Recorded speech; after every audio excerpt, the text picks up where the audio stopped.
conversation at some point. Yeah. Just come on in, don't feel shy.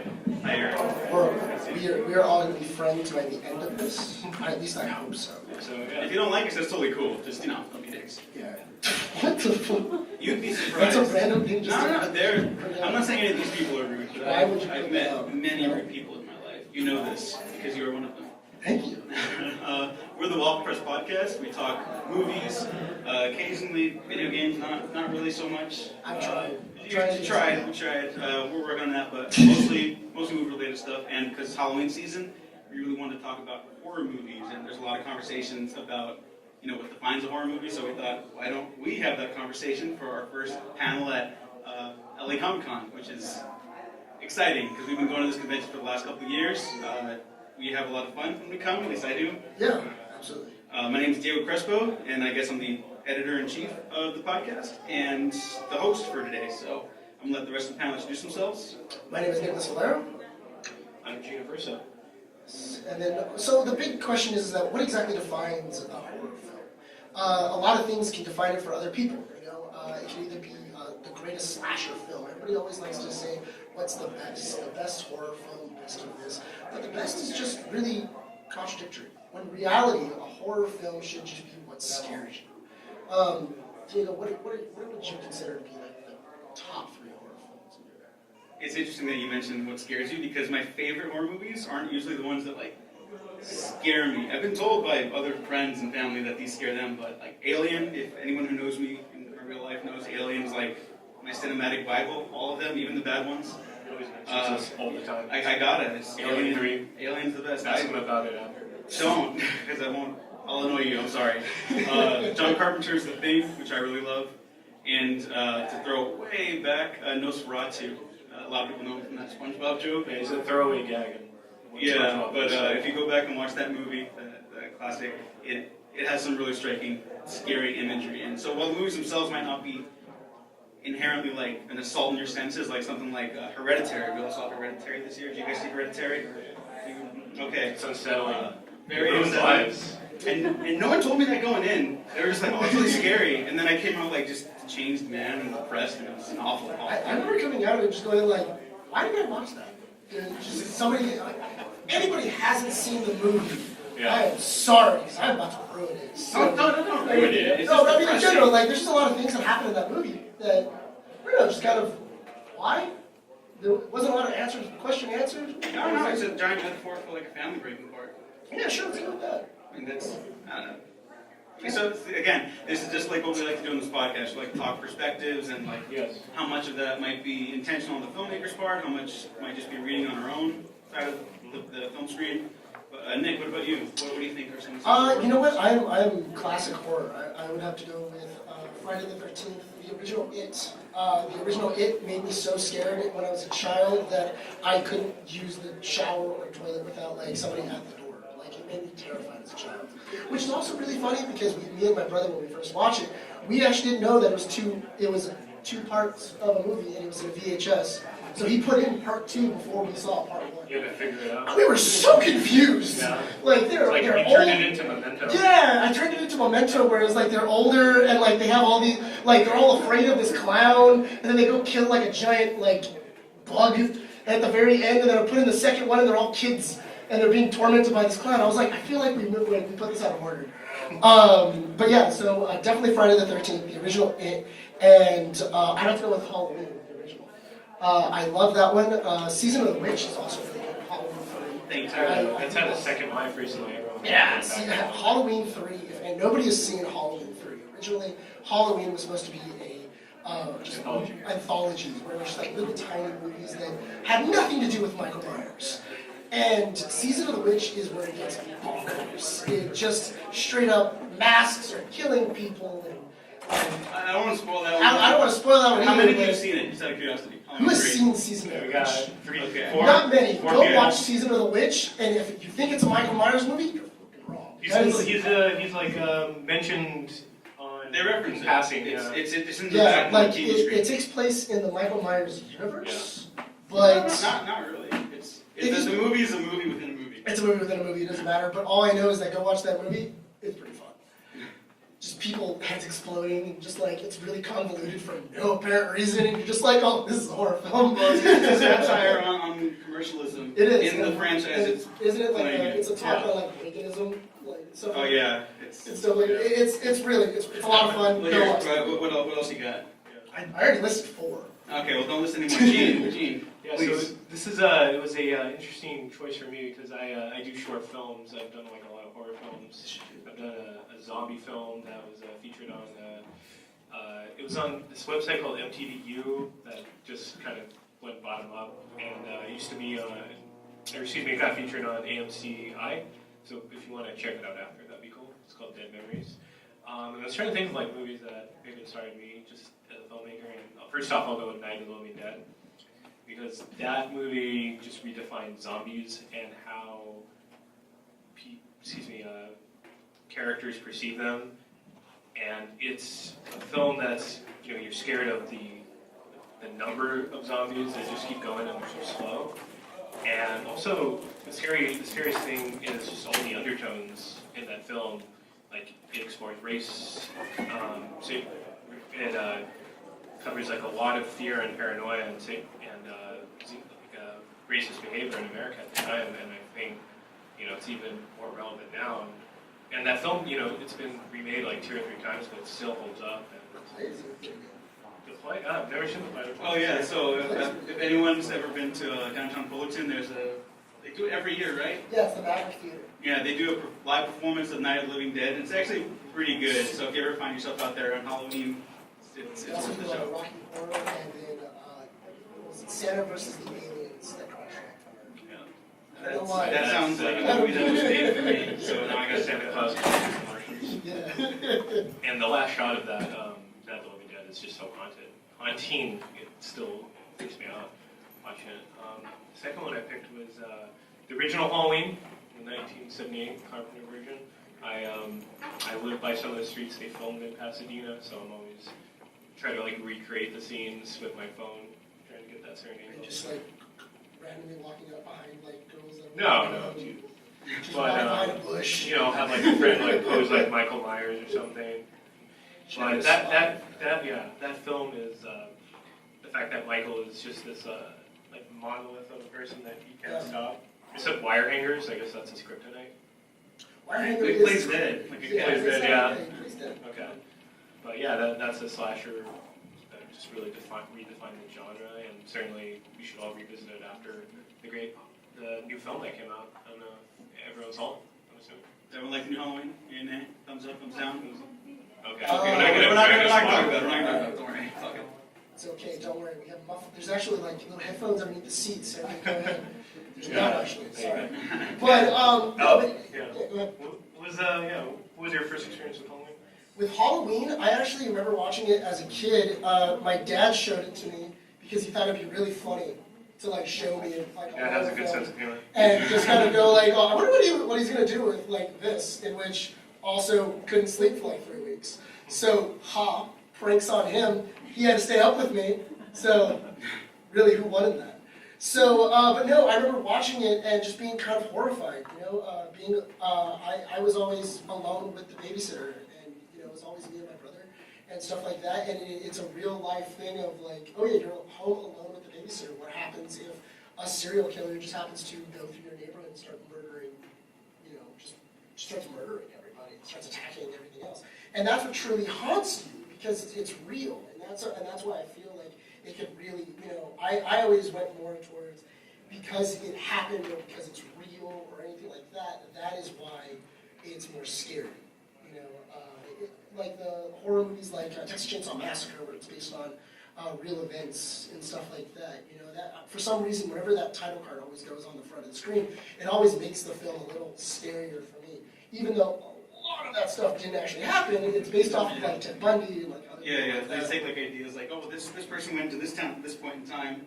Well, it's based on him. This murder's kind of similar to something that happened in real life, so it's based on him. Yeah, like but it's like not. has anybody ever seen The Strangers? Yeah, in the very beginning of that, it says that it's based on true events. When they asked the director, what do you mean by, what true events? Because we couldn't find it. He goes, oh, well, one day somebody knocked on my door and it was a group of robbers. And then I came up with a story for strangers. It's not. It's just don't do it. Had nothing to do with it. They're just robbers. But for some reason, that little title card, it says it does so much to a horror film just because you feel like it can actually happen. You know? Huh? The fourth kind. The fourth kind. Yeah. Something like that, where like it takes place in reality. You know, a monster is always cool. You know, like The Thing or anything like that, where it's space aliens. But I feel like for me, the thing that's the scariest thing in the world is a real life serial killer or something like that can always kill you. Or the Blair Witch, where we all thought it happened for some reason. Yeah, the Blair Witch, where everybody thought that it was The real. Blair Witch is kind of like the original creepypasta. Yeah, if you really think about it. It's like it takes something that we could perceive as like real. If you start looking into it, it's like, oh yeah, of course it's fake. These actors just are the same names as their characters. IMDb. Yeah. But like, if you're just like passing by, it gets like, how many of you like have gone deep diving into creepypastas like at 1 a.m. when you're bored, right? It's like you unsettle yourself a little Once bit. you watch one YouTube video, Yeah, and it's like, you're gonna oh, fall that into a was black dumb. hole. And then like you're up at like 3 a.m, then you're like, what was that? That's actually what the original Halloween did for me.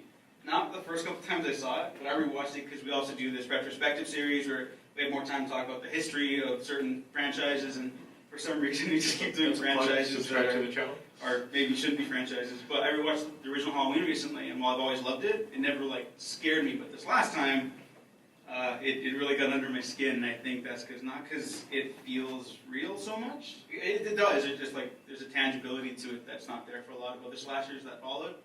But I think everyone can relate to the feeling that movie gives, that you're not just walking home alone. Like there's someone right behind you, or maybe there's someone around the corner, or maybe someone's in your house and you don't know it, and there's no way for you to know until it's too late. And I think that's what draws me to horror more than anything. You know, like I brought Nosferatu, one of my favorites, and it's free on YouTube. You can buy it, but it's free on YouTube if you want to check it out. I think the any licensing for that is Yeah, it's just up in the air, right? It's free, yeah.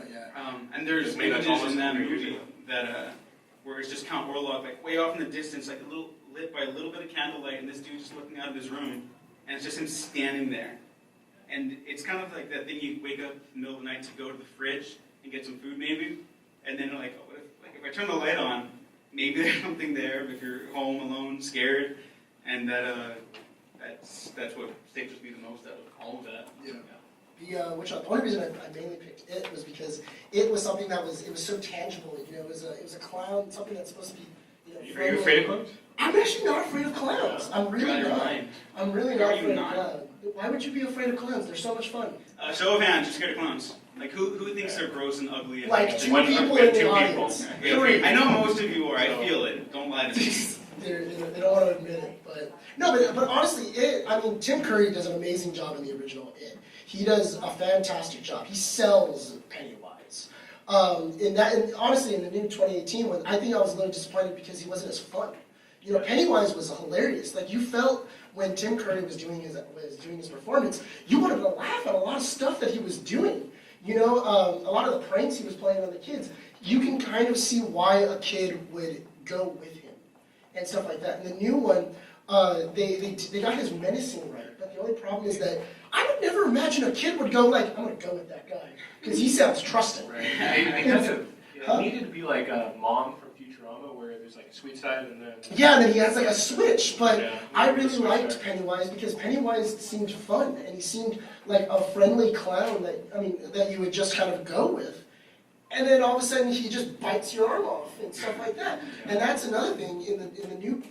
I like that just because the minute they show that they bit a kid's arm off and he dies screaming, I'm like, all right, this is how the movie's gonna start. That's what kind of got me into it. I was like, oh, all right, I'm not gonna be scared. This is but the kind of movie we're you're going to going watch, for right? it. Yeah, we're going to Okay. watch children die. It's going to be fun.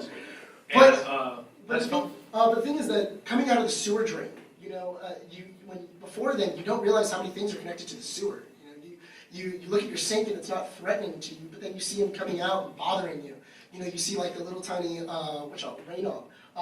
runoff things in the street, and you become afraid of it. You know, it becomes something that triggers an irrational fear, an absolute irrational fear. But you know, it's something that's something that shouldn't be afraid. You shouldn't be afraid of. You shouldn't be scared of, and it triggers that for you. And I think that's what made that movie so cool. And my sink is terrifying because I need to clean it. Jeez. But That's on Kyle. It's just, Yeah, it's that's not, terrible. it's just Last film, I was going to go with, little secret here, one film I haven't seen until 2 years ago, Texas Chainsaw Massacre. We saw it at, Really? yeah, Like it the was- remake or the no, the original. The Bulge shot. It was last year. On the Because show. Joe Cooper just passed away last year. Yeah. We saw that at Beyond Fest, which is a great film festival in LA that run by some pretty good people, but they were doing a revival, and it was cool to see it on the big screen. Just everything about that film is either you just feel tired, or you just feel like scared watching it. Like you could feel the heat just radiate off that film. The Texas weather, everything's hot there, and Leatherface. It feels real that this actually happened. It's sort of almost like Blair Witch in a way. I mean, Actually, yeah, I think that's a good evolution of that. yeah. It's a really relentless movie. It just doesn't stop attacking you. And Texas Chainsaw Massacre has virtually no blood in it. There's a little bit here and there, but it's not like a gory movie. It's just all what you hear and what you see. You see quick flashes of a chainsaw, someone reacting, but you never see chainsaw whirl around in someone's guts for too long. There might be one shot that I'm forgetting about, and someone's gonna be oh, in the comments actually. Well, actually- I'm pretty sure there's a scene where he puts somebody on a hook. Yeah, but you don't yeah. see the hook pierce through him. Yeah. In the remake, you In the see remake, it, it's just yeah. blood everywhere. It's I like my gore stuff too, but that's not sticking with me the same way the first one was because of the sounds. The audio goes a long way for that stuff, which is why I'm very happy we have these mics because these very good mics and we don't have this Yeah. quality. Hey, let me throw a question back at you. I know you're supposed to be moderating. No, no, of course. But what was the first time you remember being scared from a movie, really terrified? Because I could tell you mine if you want to do this, right? Yeah, so you're. It's not even a horror film. The Wizard of Oz. Just the witch, the flying monkeys just terrified me. Monkeys. No, wait, it was actually it was Oz, and that's the whole irony. This is a guy behind a curtain, but He's eventually played by James So Franco, loud. so that's pretty scary. yeah. The Green Goblin? Yeah. It's the Green Goblin. That's what it is. Yeah. It's this booming voice, and I think I hid under a table or something. You hid under a table? Yeah, it was terrifying. Monkeys. What about you, Nick? You know what the funny thing is that my parents are really into horror films and stuff like that. So at a young age, 5 or 6, I was really used to horror films. I would watch them in the middle of the night with my brother, and we would think that they were so fun. We would do marathons of horror films. So I'm kind of messed up in general. So it's kind of hard to gauge on what exactly scares me. But I would have to say that is the first one where I was legitimately that's terrifying, and it really did frighten me and stuff like that. But I mean, yeah, I think that's the first time I was ever afraid of a movie and everything like that. No movies ever scared me since, actually. You're lucky. I don't know. The first time I was ever scared, It's maybe Alice in Wonderland. The Queen wanting to chop off Alice's head really stuck with me for some reason. I couldn't tell you why. And I got no reaction to that now. But the end sequence of her running away from the guards and stuff, it just broke me as a child. I couldn't watch that for years. Actually, the funny thing is that the one movie that actually kind of tripped me out, which I remember having a bad dream about, was Saw. Saw, I remember actually having a really kind of a traumatic dream, because the idea of you going to sleep and waking up inside of this horrific bathroom, and you have to do these tests to prove that you're a good person. I don't know why that just freaked me out. Wait, you're a bad person? Not that I'm a bad person or anything like that, but I mean it's I not don't know about you. No, but I think I do think that that feeling of somebody is 10 steps ahead of you, and you don't know what game you're playing. And it's such an eerie thing, and it's so terrifying. Because somebody obviously knows you better than you know yourself, and everything like that. And they're planning for you to make a specific decision, and they know you're going to make that decision. And that's why I really enjoyed the Saw movies 1 to 3. Once you start getting to 4, So some of them have moments. I'll go to bat for some of the Saw sequels, but I'm basically there. Jigsaw was alright. Jigsaw's terrible. I'm sorry. I didn't like that movie. I skip that. But we didn't really talk about this before the show, but I kind of lead into this conversation now. But I like when some horror movies you don't know how intense they're going to be or how weird they're going to be. So that's why I think Halloween 3 rules. I'm going to probably keep bringing that up this episode. But there's like the mystery, you know who's going to be the villain and stuff, but it's just how weird that gets and how like blunt it is about its like criticism of like commercialism and capitalism is like amazing to me. But like Cabin in the Woods, you know, like if you didn't see any trailers to it, it's like, what's this movie, Cabin in the Woods? Your mind knows what that is, but if you go into it and you're like, oh, it's a movie about some teams going to the woods and they're gonna get all slashered up, whatever. And then like halfway through, you're like, or no, from the get-go, huh? Yeah. The movie opens up with like, oh yeah, this isn't the movie you think it's gonna be. Yeah. And it just gets crazier and crazier and crazier. I like horror movies like that, you know. Like we don't see too many of those. It's hard to market those. Yeah. The other movie which I really think that I really like about that I really like is, I don't know if anybody's ever seen Final Girl. Has anybody seen Final Girl? Final Girl is a movie all about a bunch of teens who get thrown into a slasher movie. And it's like a Jason Voorhees, like Friday the 13th-esque movie. And the problem is that they know what's going to happen, so they have to actually play out the movie. And they know that the final girl is the one that gets all the powers. So not until everybody's dead does she get like all the superpowers to actually beat the villain. Someone's a Buffy fan. Yeah, it's really. If you didn't notice, he's cosplaying as Spike. but it's a really good movie because they actually go through all the tropes and everything like that, and then there's a little twist at the end, and I remember watching the twist and I was like, this is a twist Halloween too. I like it, but yeah, it was really cool. So, is their brother and sister? No, not at all. Wow, actually, Oh, movie. Yeah, I didn't like the no, twist. no, that's not the twist. Oh, okay. There's another twist. I don't like that twist. Go watch it. Yeah, that would be a really good twist. I don't know. I don't even think John Watch the Carpenter movie. liked that twist. Yeah, watch the movie. Does anyone know the history of Halloween 2? Like the original Halloween 2? Okay, To know the history of Halloween. who wants to know the history of Halloween 2? If not, I'll move on. But okay, there's a couple hands. I'm gonna go Yeah, for why it. not do it? All right, so after Halloween was huge hit, and we all talked about it, that Halloween was meant to be an anthology series, like American Horror Story or something that's actually scary. But like, the producers wanted Michael Myers, so like, hey, that's our selling point. That's the face of our franchise. John Carpenter and Deborah Hill, legendary producer, were like, well, we don't want to do that. And so they almost sued Carpenter and Deborah Hill, but they spoke with Carpenter, like, all right, look, I want to make this movie The Fall. How do we get out of this lawsuit? Like, I'll come back and write Halloween 2 for us and produce it, and then we'll do your anthology series.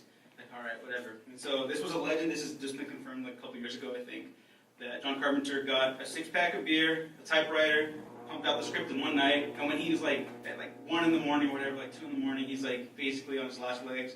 He's like, I need to get Loomis to the hospital where Michael's chasing Laurie. I need Laurie to have a conversation with Michael. What's the purpose behind this? He needs motivation. He's a brother and sister. All right, that works. But then we also had to kill Michael Myers to confirm that there would be no more Halloween sequels. So he's like, all right, making him Laurie's brother means that his only motivation is to go after her. So once that's settled, he will have no motivation whatsoever. They can't make any more sequels after that, otherwise that'd be ridiculous. And to make sure of that, I'm going to shoot him in the eyes twice and then blow up him and Loomis. Done. Now I can rest easy knowing Michael Myers is dead. 12 sequels later, that would not be the case. But they tried really, really hard. And it's like my favorite story to tell to people who don't know that. I love how Carpenter is such a intellect mastermind, but at the same time there's it's like, yeah, I need to write this movie. Let me get a 6-pack. Well, he didn't want to. He was Yeah, avoiding he a lawsuit, So, man. Stephen King does the same thing. Yeah. Where I think he smoked 3 joints. Got a 6-pack and just wrote a bunch of his books. Yeah, he probably So there's a whole bunch of people. that do that. John Carpenter seems like a fun guy. Yeah. Well, those are some quick thoughts on that. Yeah, those are some quick thoughts on that. Did you want to open it up to? Yeah, I was kind of holding off on that, but anybody, what defines horror for you guys? Like, we have 4 mics, right? Yeah, We do. We have 5 Nice. mics. Okay. Anybody who wants to come up with a horror movie that you think defines the horror movie experience? Otherwise, I'm gonna have to go up to one of you, and I don't want to leave this seat. Okay. Please don't leave If you this can seat. project, Hey, I can. That'd be great. What was that? I said The Shining. The Shining. The That was Shining? my favorite. Okay. You know Gene. Well, I want to give Gene because Gene is the biggest Shining fan. I'm the biggest Kubrick fan. Okay. Yeah. Yeah. What defines horror in that movie for you? Like, what do you think is so unsettling about it? For me, it was the music. Honestly, the music made that movie. It was the visuals too, like the dancing down the hallway, like all of it. But I thought the music was the best part of that movie. It really set the creepiness to You know what? I was talking to I was talking to my girlfriend the other day about it because we went to go see Halloween 2018 about a week ago, and it was so funny because in the middle of the movie theater I started laughing the minute that Michael Myers was just walking down the street, and like they're looking for him in the car. And then she goes, what is so funny? And I'm like, if you change out that music with just like Michael Myers, like with a kid's voice just going, la, la, la, la, it is the funniest goddamn thing in the world. Well, just like Michael Myers walking down the street, la, la, la, la, and just like horror movies are nothing without their scores. Yeah. Jaws, Halloween, Chainsaw Massacre, even Saw. If you do not have a score inside of any of those movies, they are not terrifying. Yeah. The thing that terrifies you the most is the music. I mean, in Jaws, you barely see the damn shark, but you hear the music all the whole time, and that's what makes it truly scary. Is because you don't actually get to see it, and that's what I really liked about The Shining and different stuff like that. Is that they actually have such iconic music that just really resonates with you. Even if somebody were just to turn on The Shining music and you're walking into a dark room, you're creeped out. You're immediately creeped out, and it leads you to your own imagination, because the thing that's the scariest is what you imagine. Right. If the scariest horror films are the horror films that show you little to nothing. If they show you, they show you a little bit at the end where they go oh yeah, the guy died. So just so that way it has continuity of going yeah, that guy's dead. But the fact that there's oh yeah, there's a lot of what could he have done? Right. Your imagination would lead way to a lot cooler things than anything they could have written. Yeah, and I don't quote me on this, but I believe his daughter did the music for The Shining, Stanley Kubrick. Stanley Kubrick's daughter did I the believe Shining? so, because I know she did the music for Full Metal Jacket, and I want to say she did it for. That's cool. Did she also do the music for the moon landing as well? I know. But really quick audience, have you guys seen Room 238? It's a documentary on The Shining on Netflix. I really don't like that movie. It's a really great documentary, but it's going to add for The Shining. What's also scary about it is the fact that it could be. Some people claim that it's an allegory for other, there's a lot of theories that it's secretly about the moon landing, that he faked it, or it's He's trying to put signs of the moon landing right, the entire or movie. it's a film about the Trail of Tears, from all the throwaway lines about the Native American land in the film. So that's also what I think The Shining, why it's also scary, is just thinking about what it secretly could it be about, because the great thing about Kubrick is his films are very clear and concise, that you could figure them out. He presents it, but also it feels sometimes like there's almost like a screen behind the screen where there's another film there somewhere, like if you watch Eyes Wide Shut, or if you watch Full Metal Jacket or something, or 2001, there's almost another film behind it. Yeah, another movie that has a really great score that shows you little to nothing is Psycho. Psycho is one of the quintessential horror films that if anybody has ever gone have you seen, which I'll name a horror film, immediately everybody goes Psycho. You just think of the music. Huh? If you just also think of the music. Yeah, you just think of the music. What was it? Oh my God, Hitchcock. Why can I not think of his name right now? Alfred Hitchcock. He did made an a couple amazing movies. Yeah, he only did a couple, right? Yeah. Nothing Only a few. Nothing too big. But Alfred Hitchcock did an amazing job with Psycho. He knew where he was bound, where he couldn't go, and where he could go. In which actually really funny. While he was making Psycho, he actually, because the book had just come out, and not a lot of people had read it, he had actually told four of his assistants, he gave him $1,000, and he told him to go to every single bookstore inside of the Los Angeles area and buy a copy of Psycho. Buy all the copies of Psycho they could possibly get their hands on. And the main reason being is because when people went in to go see the movie, he didn't want anybody to know the ending. And he didn't want anybody to know what Psycho was about. So he bought all of the books in all of Los Angeles County. So that way, when they were going into the screening, nobody would know anything about the book, about the movie, and they would just go in fresh, which I thought was really fun. That's just a really fun story. I mean, to be fair, for its time, Psycho was kind of risque. Yes, I mean, it it was. was a shot of Janet Leigh's belly button, and back then I was like, whoa! It's wow. Yeah, that sounds Excuse like me, sir. The blood as well. That's the whole reason why they use chocolate syrup inside of Psycho. looks better, Kevin. Yeah, it looks a lot better in black and white, Blood, yeah, Because it looks chocolate. like blood and blood. Yeah, but because it otherwise looks like it's blood. like chocolate. Yeah, otherwise it would look like chocolate, but I mean, you can technically lick that, it would be fine. Yes. Watered down chocolate, it wouldn't be that bad, would it? I couldn't tell you, I don't really know. But yeah, anything else? Any other questions really quick? What do you think defines horror? Yeah. The Exorcist. Exorcist. Yeah. The Exorcist. How have we not mentioned The Exorcist? That's a great one. The Exorcist is a great movie just because of the fact of that actually supposedly that actually did happen. It's based on some recorded exorcism. It is based on a recorded exorcism, which I think that's what's making the Conjuring movie so scary I'll have to go into nowadays. those, yeah. Because it has the same vibe as The Exorcist, and The Exorcist has some great makeup, and it also has some great special effects for it. Well, I was also going to add for The Exorcist is the kind of the fact for The Exorcist. I don't know if anyone's like Catholic, is that a lot of these for The Exorcist, the film is kind of backed up by a lot of Catholic teachings where there's just they acknowledge exorcisms and there's like official documents or something. Yeah. What to do if there's an exorcism? They have a priest, and it kind of like almost refutes the story to make it believable as well. Yeah, absolutely. Because the teachings are also saying God, but then there's also like random passages about demons Jesus encounters. Yeah, I mean, and that's where I go back to like The Conjuring and stuff like that, because there actually is like recorded events of like the Warrens and which are what is it, the Perry family? I think it is. I have no idea. Yeah, it's like the Perry family, and then they also have the Annabelle one, right? Yeah. No, He the hates Perry it, though. family is the original Conjuring. That's the one where they have the Oh, okay. Brunschka. That's like the witch that killed her Yeah. kids and stuff like that. And then in the second one, there's an actual like video of the old man that's like possessing the little girl. There's actual. Tom Noonan.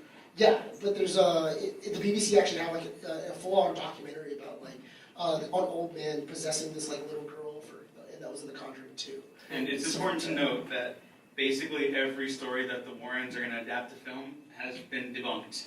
I feel like it's important to note, like every single one of them. There's Not all of them. a lot of them. The Warrens have basically been proven to be frauds. And I think that's an interesting discussion to have actually too, that like when it's based on reality and then even it's proven to not be reality, like it can still be scary. Because I do think those movies are scary and I'm actually a big fan. I'm not trying to knock them down Yeah, you're or anything like that. Yeah, I don't actually like movies, I'm not in here. But and then there's also the whole thing about The Exorcist, about William Friedkin has gone on record saying like he doesn't believe he made a horror movie. He made like a It's a spiritual, drama, yeah. he made a spiritual drama, and it's like, oh, she could have fooled me. Which you is know? kind of what I like about Hereditary, where the first, I'm not going to spoil the movie, but the first almost like 2/3 of the movie is like a drama essentially. And for The Exorcist as well, it makes you care about the family, where you have some stakes watching this because you want them to be okay. Yeah, I mean, It's nice to care about people, and Yeah, it's it's nice to have that. empathy. yeah, and it really does. It's really important that you really care about the people that are being haunted or sought after to be murdered and stuff like that. I mean, some of the greatest character development it would have to be like for Ripley. Yeah. For Alien, you really care whether or not she gets off that ship, and you also really hope that she takes her cat too. Yeah, I mean, some people give her crap for that, but Hey, look at what happens in Alien. I feel bad for my dog. Yeah, and not only like just because we're pet people, Gene, you and I, but like she's lost everyone else that we've come to know in that ship throughout the course of the movie. Of course, she's gonna go back for the last thing that Which she was cares the about, point you know? of her going back for the cat. Yeah. God, So you guys that's the would let a best. xenomorph get you for your cat? I wouldn't leave my cat. I wouldn't with my If dog it was either. me or the cat, and there was absolutely no way for me to go get my cat, I would be sad about it. Yeah. But then in the moment, I'd have to think. She had like 3 minutes, Nick. See, you know what the sad part is? I feel like you guys would die in that situation, but because I would leave you, I definitely would die. Yeah. That's just the way the horror movies It's a work, hypothetical because I'm situation. selfish. Yeah. And I didn't want to save anybody. I know for a fact that that's how it works, that I would have died. And just to Take finally away go from on the my cat. tangents about the Alien franchise and how amazing it is. Thank you. That movie's like the definition of cosmic horror. Like we've kind of expanded the roots of like the xenomorph mythology and like the engineers and stuff like that. And like take it or leave it. I'm a fan. I get people not liking it. It's fine. But the whole like absurdity of the franchise is that it's like very Lovecraftian in its roots. That these people don't deserve what's happening to them. Like, even like the worst of the worst people in Alien 3, like the convicts, there's people that have been discarded by society, rightfully so probably, because they're awful, awful murderers and like awful things. What's happening with the aliens, like outbreaks, like the people that come across it, like aliens, obviously, the families die, and it's just like, it's random. There's no like methodology to an evil like that, and I think that's why a lot of people are drawn to Halloween and ultimately the rest of the slasher genre too, in that what's happening to these people, like there's probably a mathematical equation to these scripts by this point, especially for like Friday the 13th, where it's like they had sex, dead. In Halloween, you know, like the point of the characters like hooking up and stuff and like smoking weed, like they're not like doomed to death because of that. They're doomed to death because Michael Myers ran across them. They did nothing wrong. They're just being normal people. Yeah, they're just living their lives. And that's, I think, what's really horrifying. Well, yeah, about because that. I think even in Scream, they really break it down. They go like, oh yeah, you had sex?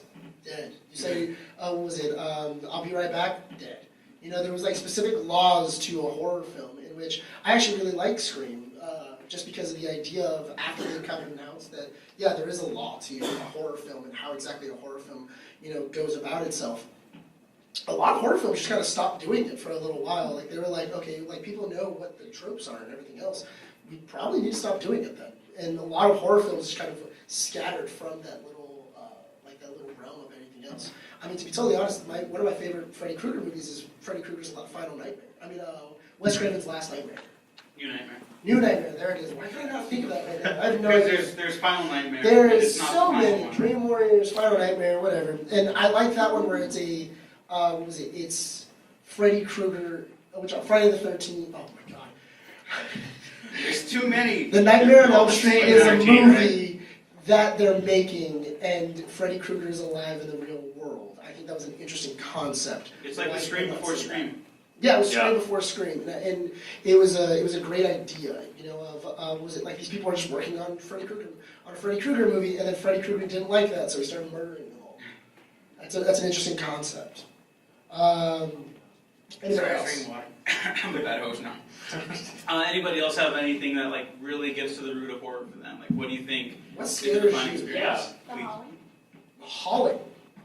I don't Oh, know. Especially the movie. the Joe Dante movie. I'm sorry? The Joe Dante movie? The Howling? Yes. Yes, that werewolves are, there's something about werewolves that just kind of freak me out. They're just like hairy and just like ferocious. And I love that ending for The Howling as well.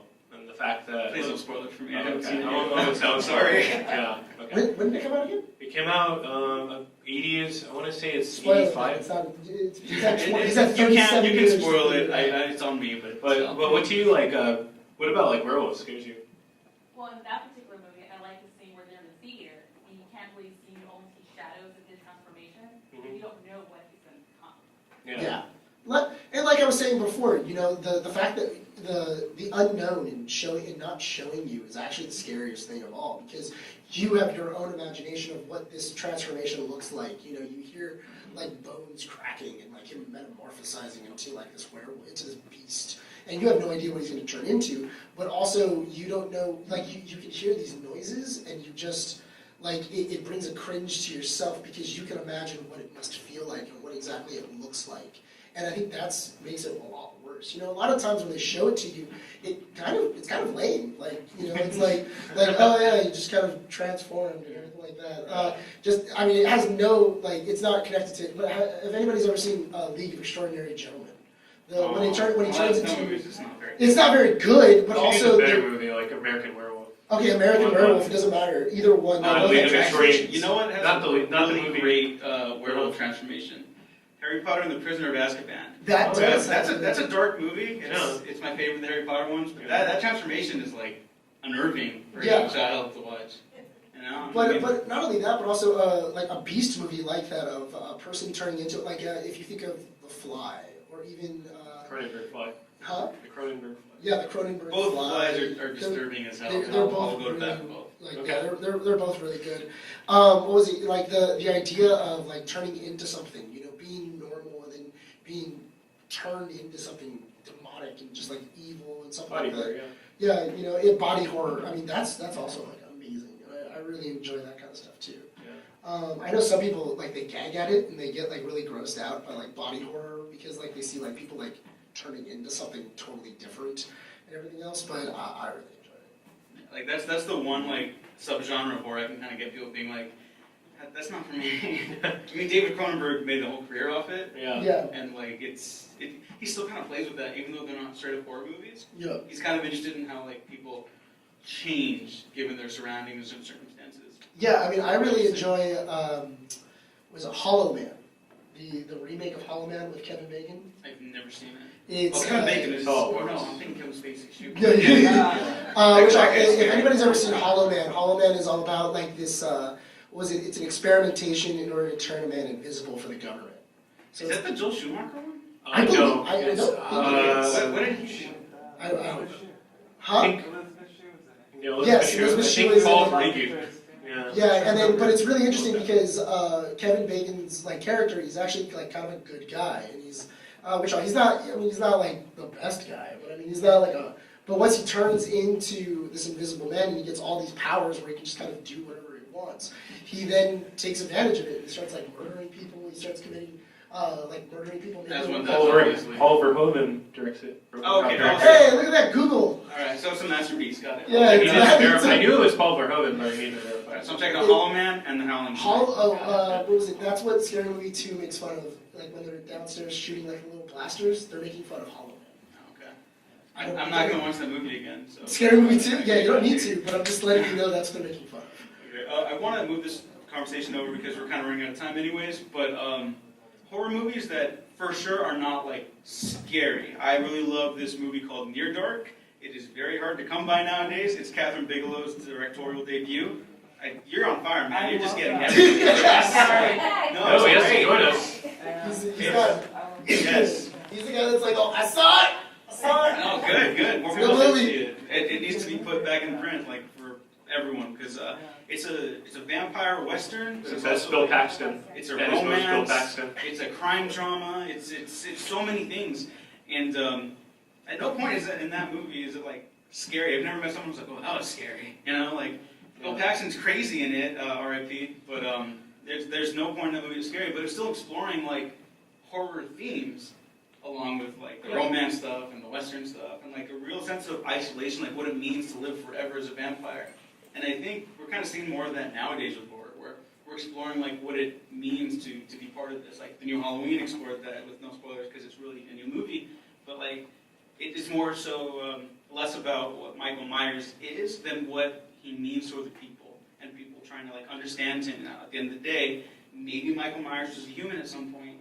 That is not the case anymore. That is a broken demonic shell, like a force of nature just plowing through everything. And because we hold back a force of nature like that for 40 years, it's going to be bad. But the most interesting stuff in the movie isn't the scares to me. Yeah. It's what it means to this family, what it means to these people in this town. You know, and then they come across Michael Myers, and it doesn't go so good. Yeah, I mean, movies that aren't like very scary would be like the Final Destination movies. Like they're a weird subgenre of the horror franchise where at a certain point you just hate everybody and you just want everybody to die anyway. Like all of the characters are never redeeming. None of them are nice people. Maybe they should have just died on the roller coaster. I have a soft spot for movies like that too. You know, but like you can only do so many. Like, you can only do so many, and then eventually, and at a certain point, you're like, oh man, I can't wait until this guy dies. Like when he dies, I hope it's really interesting because like I want it to be like a slow death too. Like I go through those movies now just to see how creative they can get with the deaths. Like honestly, I think that's what Suicide Squad should do. Like, because I know Wait, that like movie's the pretty movie? device. Yeah, because those are just awful people. So like they try to make them like this family at the end. It's like none of these people actually like each other. Yeah. So the next one should just be a horror movie. They're stuck in like Arkham or something. And there's like a zombie outbreak. I don't know. Comics are weird. You can do whatever you want. Yeah, whatever. But yeah. just go hard hitting with like the horror stuff, you know? Make him come across like some like weird elder god thing or something. Yeah. And then just like kill them in awful ways. terrible ways. Yeah. That'd be great. Why don't you put it in like a Saw situation? That'd be great. Well, I still want them to like fight to break out of it, and the audience thinks they're gonna get out, and then they don't, and they die. That would be pretty awesome. What movie? Sorry, Will Smith. what horror movie would you think is like not frightening? Not frightening. Yeah. But like you still really enjoy. Really Or at least find something interesting. Because Because I think Near Dark's a lot better than Final Destination, any of them. Final Destination, if you go on a marathon of them, pretty damn entertaining. Not gonna lie. Sure, with the right mindset, right crowd. Yeah, it's a popcorn movie where you can watch a bunch of people die for no fucking reason. It's a great movie. I'd go with probably The Thing, where it's not like frightening, but it creeps me out. The Thing? Yeah, The Thing. It's not scary, it's just kind of creepy. And it's like the gross best movie ever made. Yeah. Well, what's so interesting about The Thing, too, is that every time you see The Thing, it's a different shape, so you never have context for, like, what it is. And none of this stuff was, like, on Earth at the time, because, like, when it gets to the dog, you know, and you see its full transformation for the first time, those weird shapes and designs aren't on Earth, you know? Maybe, like, in our foliage. Very little like, craftiness. Yeah, it's not understandable to, like, human perception, and you never see, like, a final version of it. We see like the dog man thing at the end, but you know it would have been different if we saw another time after that, another time after that, you know, and that. So it's some voodoo bullshit. Yeah, but for me, because you don't know its like form, I felt like that was what's scary about that movie, is because there's no confirmed. Because in every single movie, you always have like that's the bad guy. That's who the hero has to fight in order to like finish everything off. And I think The Thing has like such a great idea of like you don't know who it is. You have mistrust on everybody. You know? Yeah. Like, even if you watch, like, show people nowadays, I've shown it to people recently, and they're like, "Oh, well, Kurt Russell's the hero, right?" Because like The Thing just entered our popular lexicon for like forever, rightfully so. And then there's the point where the other characters think, "Oh, Kurt Russell's infected now," and so my friends that I watched it with were like, "Oh, he's a thing now?" And I was like, I can't say anything. The movie's still going on. But the fact that it could take people on that journey, even still, is a testament to like how well that thing's made. The fact that it can still trick people into thinking like, oh, maybe he's a thing, maybe he's a thing.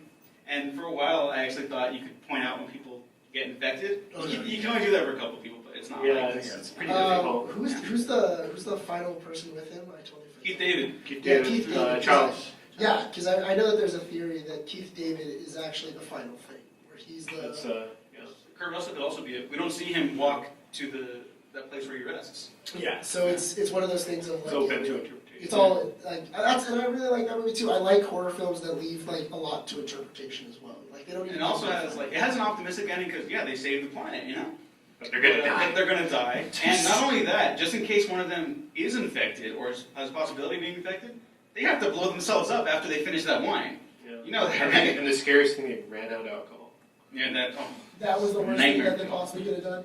That. Mm-hmm. Not the horrible like aliens that they just fought. I don't know, man. You guys have priorities fucked up. I'm just saying. Like, with beer, anything's possible. Any other last minute like ideas for horror films that you guys think are like genre defining, or something that like really brings out why you love horror in it? Pumpkin. I saw that for the first time this year. That movie's crazy good. Stan Winston was like a legend, and I wish he made more movies. Have you guys seen Pumpkinhead? I actually haven't. I have not seen Pumpkinhead. It's a revenge fantasy movie where the monster is fueled by a man's perhaps rightful vengeance, but then he realizes it goes too far. And also the guy is Lance Henriksen, Bishop from Aliens, who is amazing, and God bless him because he's the best. All right. Did you still want to do pitch movie? We have like 3 minutes left. Want to just do it? Yeah, let's do it. Okay, so we do this segment Ready, once in a while called Pitch a Movie, where usually we have a guest on when we give them like little notes for a movie that we're going to pitch. We have to string together some plot synopsis, the 3 of us, right? We go 1, 2, 3, we come together with something. So if any of you guys have any ideas for horror movies. We will take 3. Who has 3 ideas? Now, mind you, whatever you give us has to be in the movie, even if it's like even if it's the weirdest thing in the world. What was it? One day we had one of the guests said, "Oh, Adam Sandler has to be the main character inside of your horror film." And I was like, "Why? Why would you do that to us?" So we just killed him off in the first 5 seconds. We psychoed him. Yeah. So you can give us like a property you want us to reboot, something you want us to remake, and anything's up for grabs. An idea you've had, I promise you won't steal it because it'll be on record. So if we ever stole it, you can sue us. But any general ideas, anything. I'm unsuable. Cinnabites. Oh, Hellraiser. Yeah, Hellraiser. Okay, Ooh. okay. Any more? Two more. I want Two two more. Either that, or I'm just gonna put a giant spider. Okay. Nice. All right, we good? Everybody's good? Alright, so it has to end with a giant spider. Okay, good. Because I'm sorry, nobody else added anything. That's fine. It started with a giant spider, so you have to do it. No, stand up by it is not a giant spider. You're gonna have to put a giant spider At on this- this, okay. this thing. I don't care. All right. And Gene, put one more. Hmm. Make it hard for Diego. Make it hard. Please don't. We've had some hard suggestions. I'm not gonna say Adam Sandler, Thank you. but needs to be killed with like a stick of dynamite. That's the end of the movie. Is Okay. the monster gets killed with a stick of dynamite? Yeah. Well, Okay. We're doing 1, 2, 3, right? Yeah, 1, 2, Okay. 3. I'll do the middle. Okay, so I got this bitch. So we open up, Arnold Schwarzenegger comes down in the helicopter. He's freaking out, traumatized by his experience with the Predator. And he's being forced to be debriefed in this CIA facility. And in this facility, we see a bunch of different objects. We see this weird cube shape. We see this weird like blob in the corner, this half fly, half man thing. And he's walking down this alleyway with this admiral, and he's like, "Hey man, like, we're uncovering a whole lot of stuff on Earth recently, and we don't know. There's a serial killer in Illinois that just escaped. Some dude's hunting people by this lake, and we're assembling a team to go and take down these things." And so there's a scientist that's also there. He's explaining further, basically plot exposition to Arnold Schwarzenegger. And he's saying like, "Yeah, this is the worst one known. It's that cube again." He's like, "What? This thing is like, it's just a box. It looks like a little toy I had when I was a kid." And he's like, "No, you don't understand. Like, if this gets out, like Earth is done. Earth is gone." And right at that time, a spaceship crashes right above Area 51, which we are at now, and that was totally meant to be put earlier in this random. Right. And there's a giant spider that's deboard the spacecraft. Damn, It starts you're attacking awesome. everything. Well, you can take it out. Alright, so the giant spider comes out and is now attacking this Area 51. While this is all going on, they're trying to figure out how exactly this cube can work to their benefit.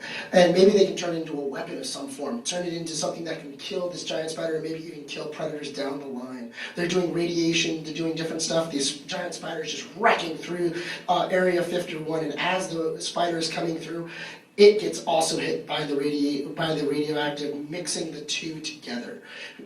As the box opens up and Hellraiser comes out, the two form to become this weird Hellraiser-esque Spider Razor. Hey, look at that! Somebody hey, look at that guy! It's like almost as if he made movies once. What was it? And then Arnold Schwarzenegger is horrified, thinking, "Oh man, how am I going to deal with this now?" And as he goes downstairs, and they take the Predator suit that they had found from the jungle, and they've actually made it so that we can go on to him.